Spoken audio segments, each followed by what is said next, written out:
Feedback is really complex. And when I think about feedback, I think about the 3 P's of feedback, of the function it serves. So feedback can be delivered on the product, on something that students did, then on the process, how they did it, and then on the progress. So where is the student in relation to where the student used to be before, and then it should be also future-oriented. Where are we going from here?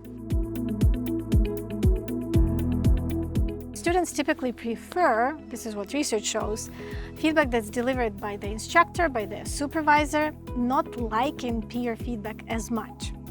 But then we know that in the formative assessment framework, peers are an incredible resource because it's virtually impossible for the instructor to provide very detailed, very individualized feedback frequently, right, to each individual student. That's why harnessing the power of peers is very important. So we need to create opportunities for peer feedback provision and some structure, some guidelines, and teaching learners that this kind of feedback is very useful for their development. So what we are trying to do is to use this feedback to help learners to self-reflect, because self-reflection is a skill and we need to teach it. And feedback becomes, this external feedback becomes that structure that they will use when they engage in self-reflection. As we think about formative assessment and helping learners is really thinking about it from an equity lens.